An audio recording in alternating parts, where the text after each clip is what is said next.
Acá está Esteban Nigro con la historia de la harina y los molinos Sí, harineros. los molinos harineros. Porque todo nace de esta historia de como hablábamos al principio, del pan, ¿no? Este alimento que mezcla de harina de, como hablábamos recién en el corte, que puede ser de cualquier cosa, ¿no? Ahora De cualquier sí. cereal, agua, sal y puede ser levadura o no. Vieron que hay Sí. panes que son Sin levadura. son Panes esos panes ácimos. claro, que no tienen la miga, etcétera. El matzah. Ahora, lo interesante del pan, que es compartido en todo el mundo, es que todo depende de qué es lo que tenían a mano en su momento Claro. para poder hacer el pan. Si nos vamos a Centroamérica o México, por ejemplo, el maíz está por todos lados, así que no es extrañar que así como las arepas hoy tienen pan, tienen harina de maíz, bueno, el pan también era de maíz. Claro. O por ejemplo en Alemania, que hablábamos acá un poco de Europa recién, también tenía su pan de centeno, Claro. o si nos vamos a Japón, el pan de arroz. Bueno, lo que me interesaba de toda esta historia es poder ver cómo a lo largo de los años se había conseguido, digamos, poder elaborar el pan, y vamos a tomar al trigo como el conductor de esta historia porque Es el más claro, popular. nosotros, así como un mexicano va al supermercado y ve harina de maíz, harina de maíz, harina de maíz, un poquito de harina de trigo, en nuestro caso es harina de trigo, y andás a ver si encuentro harina de maíz. Sí, hay en la polenta. Sí, está bien, pero no tan refinada como para hacer un buen pan. Entonces, con el trigo es interesante saber que el trigo, la palabra trigo viene de la palabra en latín triticum, que significa quebrado o triturado. Y bueno, va relacionado, y vamos a ver por qué si empezamos a repasar los pasos como para llegar a tener una harina, en este caso de trigo, como se hacía hace 500 años o 300 o 200. Y ahí vamos a ver en la imagen 1, o más exactamente, vamos a ver, le pido a Rodolfo, nuestro operador, porque esta superficie es una superficie plana que suele estar en zonas rurales, se llama siega. ¿Sí? ¿Y por qué? Porque a este lugar llegaba el trigo después de ser cortado con una hoz, ¿sí? De ser segado, ¿sí? Como se le llama, que era un trabajo bastante arduo, porque uno si era un agricultor y veía que su trigo se empezaba a poner un poco amarillo, ya era momento de segarlo, entonces con una hoz lo cortaban, formaban ramilletes y los traían a estos lugares que se llaman eras. En estos lugares, que son lugares limpios, planos, ¿por qué? Vamos a ver ahora. Se traían esos ramilletes porque lo que se quería es justamente, como la frase habla, separar el trigo de la paja y de las espigas. De ahí viene. Y en ese lugar que era la era es donde sucedía. Vamos a ver en la imagen 2, la actividad o el nombre que se le daba a esto era el trillado. Ahí están sobre esa superficie que se llama era. Fíjense que hay por un lado unos hombres que están moviendo ese trigo constantemente, tratando de ir moviéndolo de lugar. Claro. ¿Pero por qué? Porque alrededor están circulando todo el tiempo esos caballos y pisando las espigas y la paja, y rompiendo y separando el trigo de la paja y las espigas. Ahora, entendemos por qué el trigo en latín tiene el origen que estamos viendo, de la palabra que es quebrado o triturado, porque vos tenías que hacer eso para poder aprovechar el trigo. Y vamos a ver ahora en la imagen 3, Las espigas es lo que se usa, ¿no? o sea, vos tenés la espiga y la paja, que es lo que viene atrás. Después, dentro de las espigas tenés los granos. Vos querés solamente quedarte con el grano, porque lo que vas a triturar es el grano. Entonces, el siguiente paso, después que quedaba todo roto, era esperar que venga un poco de viento, y justamente esta acción se llamaba el aventado, porque era lanzar el trigo al aire, perdón, el trigo no, todo lo que constituía el trigo, paja, espiga y granos, y que el viento se lleve lo más liviano, que era la espiga y la paja, y nos vuelva a caer en el mismo lugar, en la era, los granos de trigo. Esta era una labor que, imagínense, trabajo chino. Era un trabajo chino. Hoy, por supuesto, que se hace con máquinas, máquinas. esto únicamente en zonas muy reducidas y zonas tal vez rurales de porciones de terrenos muy chicos, ¿no? Sí. Se puede llegar a hacer esto. Y vamos a ver en la imagen 4, porque claro, una vez que uno ya tomó este grano, uno dice, bueno, buenísimo, me pongo a hacer ahora el pan. No, bueno, necesito que ese grano sea molido para crear una harina. Y ahí es donde empezamos a ver que en la Edad Media el primer tipo ya se conoce que desde el Neolítico, que esto Claro. nunca lo había pensado. Claro, Neolítico significa nueva piedra. ¿Por qué? Porque digamos, el Paleolítico era cuando se usaban las piedras apenas partidas y con la forma que quedaban se las utilizaba. En el Neolítico se pasó a pulir las piedras, empezar a tener un trabajo mucho más detallado, así que eso se llama Neolítico. Claro. Y relacionado con el Neolítico es que se empieza a moler, porque justamente sobre superficies pulidas voy a poder moler, como en un mortero hoy en día, esos granos para pasarlos a harina. Y en esa imagen 4, que ahí Rodolfo nos va a mostrar, es que tenemos el primer tipo de molino harinero que existía. Después nos vamos a meter adentro del molino, pero por lo pronto nos vamos a focalizar en ¿qué? En la fuerza motriz, ¿no? En esos, Claro. imagínense que si uno ya había venido de segar, que era cortar con la hoz el trigo, de trillar, que era hacer circular los caballos por ahí, incluso uno también, romper con los pies pisándolo, y aventar, que es lo que vimos, que tirar el trigo, ya no le quedaba más ganas de moler. No. Así que necesitaba una fuerza motriz. Sí. ¿Qué fuerza motriz iba a reemplazar mi brazo? Es una noria. O sea, yo encauzaba el agua por un canal cercano que pasaba un río y iba a hacer caer sobre esa noria, y eso me iba a hacer girar la noria, y vamos a ver qué pasaba adentro de ese molino, pero por lo pronto la fuerza como Sí. para moler ya la tenía. Vamos a ver que en la imagen 5 Una que fuerza mecánica. cómo fue ese fue el de noria, fue el primer tipo de molino. Después pasó a ser, y les cuento por qué, si uno tiene, en el caso de la noria, es un movimiento que es en la vertical, ¿verdad? Sí. Bueno, ahora si yo les cuento que adentro las piedras que molían estaban, o como esta mesa, horizontales, yo tengo que traducir un movimiento en la vertical a un movimiento horizontal. Entonces, el primer molino que se hizo fue justamente aprovechando ese movimiento vertical, y a través de unos engranajes Sí. se lograba traducir un movimiento horizontal circular a un movimiento vertical circular para mover las piedras. Bueno, el siguiente paso, porque eso te daba un molino un poco débil, o sea, había una zona donde se podía romper el engranaje, fue este tipo de molinos que ahí Rodolfo está mostrando, donde el agua directamente circulaba por debajo del molino. ¿Por qué? Porque hacía girar, y vamos a ver en la imagen 6, lo que es fíjense, ese es el molino clásico. Fíjense que abajo de todo, donde está la flecha roja, está mostrando lo que se conoce con 3 palabras, encontré: rodete, rodesno o rodreno. Es simplemente hecho de madera en su momento, después también fueron de metal, es una Como una batidora. rueda, Sí. ¿sí? Con aspas, y cuando cae esa agua, que fíjense que viene del canal, de la superficie de arriba, empieza a girar ese eje, y es lo que me va a dar nuevamente la fuerza motriz para que arriba me haga girar las piedras, que ya las vamos a ver, no se preocupen. Pero por lo pronto fíjense que esto era mucho más sano, en el sentido, o mucho menos rompible que aquel otro molino con noria, Claro. porque simplemente era traducir a través de un eje único ese movimiento a la zona superior del molino. Entonces te pido, Rodolfo, si me podés mostrar la imagen 5 de vuelta, porque si hay algo que me gusta de la imagen esta, es que no hay edificio. La imagen 5 era la del molino ese real, con esa.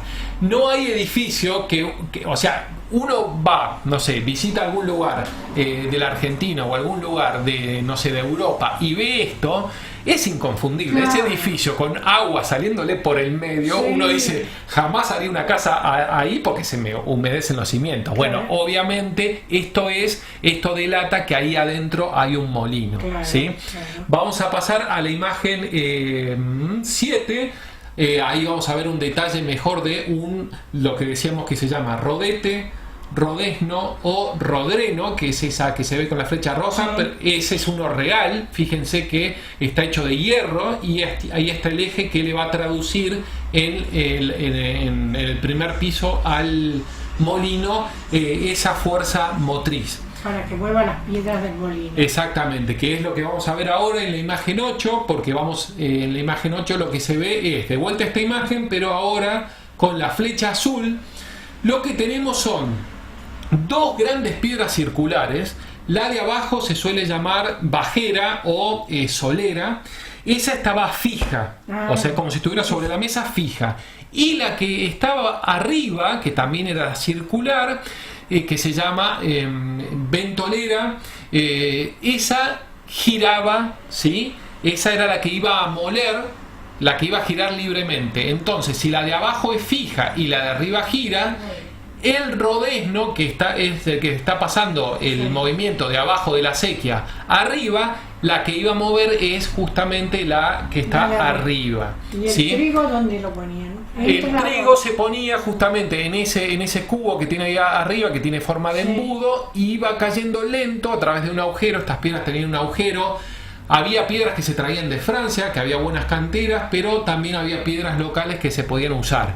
El tema de las piedras que tenían fricciones entre ellas es lo mismo que para un cocinero el cuchillo de cocina. El cuchillo cada tanto hay que afilarlo, así que estas piedras cada tanto uno tenías que retirarlas, ¿sí? Y hacerle nuevamente estrías, como vamos a ver en la imagen siguiente que tiene. Las piedras de molino tenían estrías porque eso lo que hacía era permitía la circulación del grano, pero a su vez, como acá está haciendo Margarita, la fricción entre las piedras.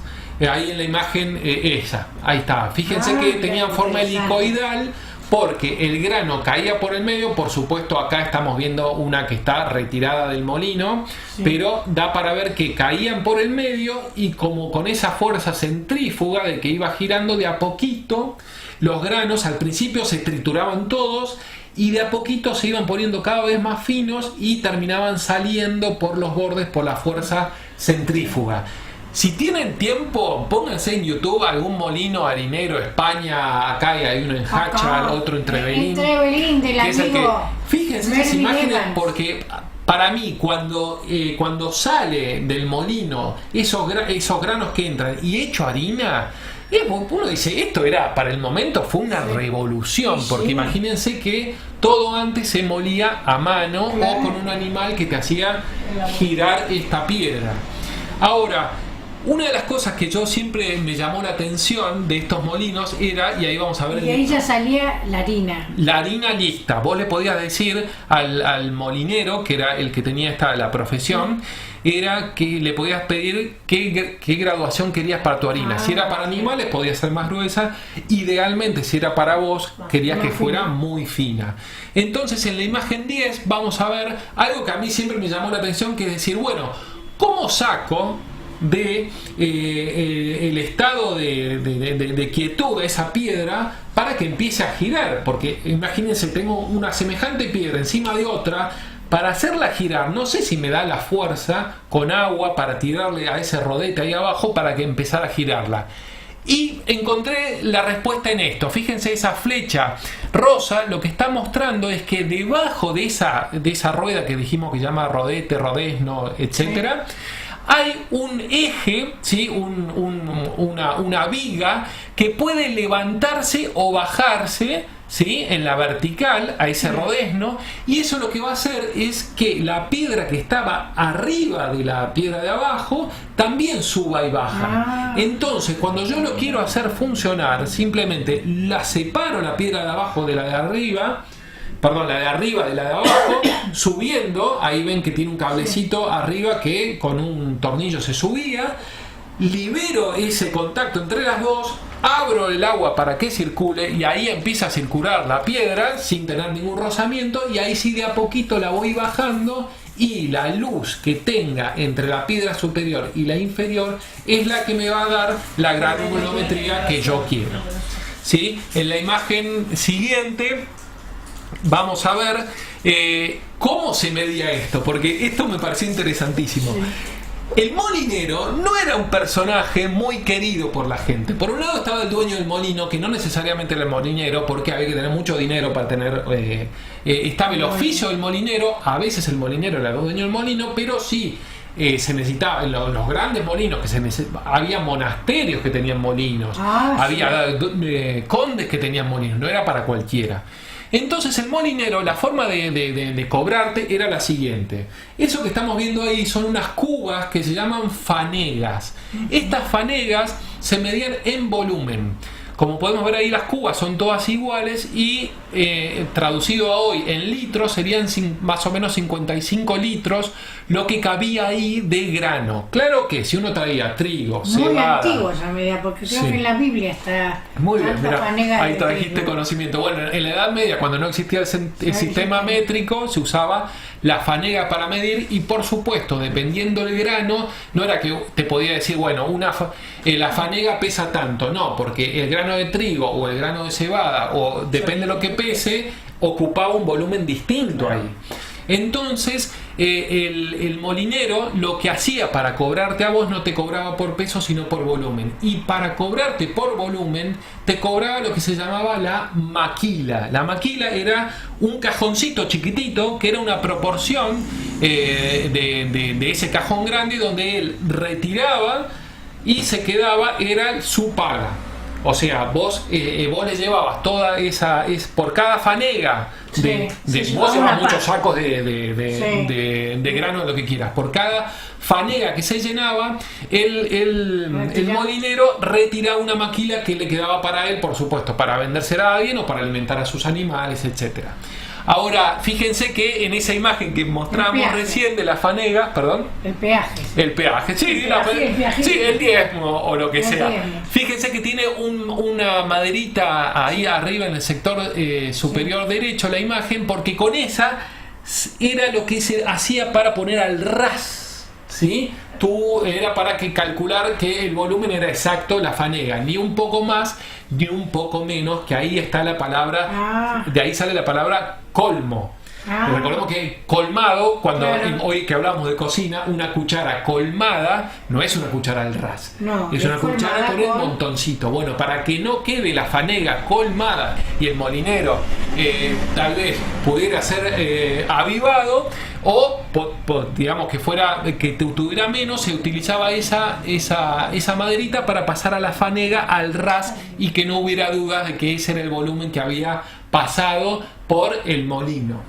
Seguimos en la imagen 12, porque lo interesante de esto era que venían gente de todo, digamos, no solamente de la comarca tuya, sino de zonas lejanas para moler, porque como decíamos, no era para cualquiera tener un molino. Y fíjense, esto es en Galicia. Me encantó esta imagen porque fíjense que son todos molinos concatenados. Fíjense que cada uno de ellos tiene abajo en el medio su agujerito por donde sale el agua. Ahora por supuesto no sale porque no están en funcionamiento, pero fíjense que acá vivían varios molineros y aprovechaban el mismo agua para mover cada uno su piedra para moler, ¿no? Su par de piedras para moler. Recordemos que la de arriba se movía, la de abajo no. Ahora, Margarita me miraba recién con suspicacia, porque justamente los molineros no era una profesión que a todo el mundo les gustaba, porque justamente estaba esto de la maquila. Y dice, ¿me habrá sacado realmente la maquila o me habrá sacado más? Entonces es interesante saber que ahora nos vamos a España, porque empecé a enterarme de algunas frases que era justamente del refranero popular que hablaba de los molineros. Fíjense lo que decías. Una decía: si te haces molinero, verás como en pocos años te haces con dinero. La siguiente: 5 molinos hay en la sierra. Ahí serían 2, 4, 6, 7 creo que son. Bueno, la frase sería: 7 molinos hay en la sierra, 7 ladrones hay en ella. Ah. Y la siguiente, de molinero a ladrón no hay más que un escalón y ese es tan bajo que lo sube un escarabajo. Mira. Molinero ladrón no saca maquila, la proporción, sino maquilón. O sea, fíjese que el molinero, ahí cuando estudiaba para hoy, leía que había casos de juicios y casos de molinos que se los habían incendiado, porque la mayor parte de desviaban el agua. O desviaban el agua, etcétera. O sea, épocas difíciles, ¿no? Al desviar el agua ya no podían moler. Claro, y claro, le faltaba la fuerza motriz. Y también otra cosa interesante es que, claro, el molino no es que, bueno, uno iba el domingo, el lunes, en marzo, a fin de año, cuando sea, a moler, porque uno, el trigo, o el cereal que cosechara, lo cosechaba al mismo tiempo que el vecino, entonces te tenías que apurar ahí al molino, claro, porque si no te pateaba para adelante. Y también hay muchas disputas con los molineros, porque los molineros, como eran vivos, decían: a los que viven muy cerca mío, yo soy el único molino a los cuales les puedo hacer la molienda, pero cuando me vienen de zonas más lejanas, capaz que rivalizo con otros molinos, entonces le sacaban la molienda mucho más rápido a los de más lejos para que volvieran, sabiendo que los locales no les quedaba otra. Claro. Entonces ahí también había disputas y había frases como: quien primero viene, primero muele, o quien al molino ha de andar, debe madrugar. Así que vamos a pasar a la imagen 13. Siempre hay alguna verdad. Es más viejo que la escarapela. Fíjense, acá vamos a meternos, como para terminar la columna, en otro tipo de molinos donde la fuerza motriz, en vez de ser el agua, era el aire, el viento, de lo que hemos hablado ya acá. Fíjense que estos molinos, lo interesante es que sus aspas tenían velas y esas velas se podían recoger o se podían aumentar. Fíjense, ahí no está usando todas las velas, porque también había un problema que no tenías con el agua, a menos obviamente que te viniera una crecida. Es que, ¿qué pasaba si vos empezabas a moler tranquilo y de repente se empezaba a aumentar el viento, como el que tuvimos acá hace unos días? ¿Cómo frenás ese viento cuando en el caso del agua lo desviabas al arroyo y ya estaba? Bueno, entonces tenían unas grandes zapatas de hierro como para frenar. Imagínense, muchas veces salían despavoridos y ya lo daban por perdido el molino cuando se levantaba un gran viento. Y a diferencia de los molinos de agua, también tenías el problema de que si no hay viento, también hay muchos casos en muchas comunas de España donde hubo épocas, cientos de años que hubo con agua, con molinos de agua, y otros cientos de años con molinos de viento, porque el clima cambiaba y ojalá tengamos o agua o viento, porque con alguna de las dos cosas podemos moler, si no, olvídate. Y vaya a saber uno, en imagen 14 vamos a ver, porque esta es la clásica imagen que uno tiene de los castillos de los molinos de la Mancha, porque está bastante comprobado, o se cree, por lo menos, digamos, las personas que saben mucho de Miguel de Cervantes, que se inspiró en estos famosos, claro, molinos para hablar de Don Quijote. Y díganme si no. Y fíjense, me gustó esta foto porque tiene ahí un castillo como medio para datar la foto. Imaginemos, ¿no?, que estamos en la Edad Media, donde ya hemos visto uno que otro de esos castillos, pero encontrarnos con estos molinos de viento que siguen estando y que son, o sea, realmente dan para escribir una novela, creyendo que son, ¿no?, estos gigantescos, como decía, acá traigo en el capítulo 8, Miguel de Cervantes escribe para imaginar a un Don Quijote. Al mirarlos, y declaraba Don Quijote: la aventura va guiando nuestras cosas mejor de lo que acertáramos a desear, porque ves allí, amigo Sancho Panza, donde se descubren 30 o pocos más desaforados gigantes. Claro, y esos molinos estaban girando sus aspas, con quien pienso hacer batalla y quitarles a todos las vidas. Y bueno, para finalizar este segmento, que siempre nos gusta traerlo a tierras argentinas, por lo menos, es que me interesó saber que en la España post-guerra civil, donde estaba bastante complicada y tal vez Argentina estaba mejor económicamente, hubo un llamado desde España a los países de Hispanoamérica para para construir nuevos molinos, simplemente para dejar un legado para la posteridad, no porque se siguieran usando para moler. Y ahí hay un molino que se creó en 1961, se llama el molino Pilón, que así como Honduras, Panamá, Chile tienen su molino, sí. Argentina tiene un molino en España que es propiedad de los argentinos, del Estado argentino, que se llama Pilón y que le da la concesión a la comarca ahí que se llama Campo de Criptana, es donde están estos molinos, se los dan en concesión. Y por último, para volver aún más a tierras argentinas, es que citamos casos como el que mencionó Cristina en Trevelin, que hay uno, y yo he visto varios videos de uno en Hachal que también hoy sigue funcionando como antaño. Para terminar de cerrar esta columna, escuchen esta canción que se llama La Molinera, es tradicional del cancionero español, donde comienza con un ruidito, que eso no lo mencioné pero es muy interesante. Cuando se caía el grano, hacía un ruidito que estaba unido a la piedra, que hacía tucu tucu tucu tucu tucu, que era muy típico, que estaba muy los molineros tenían hecho mucho el oído para ese ruido, para saber cómo estaba girando la rueda de su molino, para ver si funcionaba bien. Así que ahí en la canción habla de también la maquila, y escuchen cómo arranca.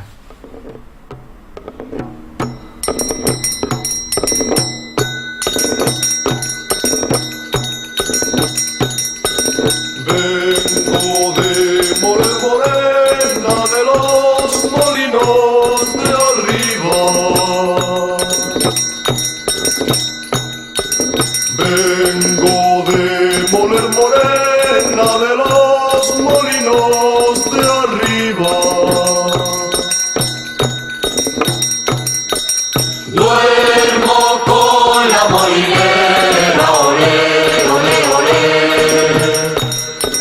No me cobra la maquila que vengo de moler morena. Vengo de moler morena, de los molinos de abajo. Vengo de moler morena, de los molinos de abajo. Duermo con la molinera, olé, olé, olé. No me cobra su trabajo.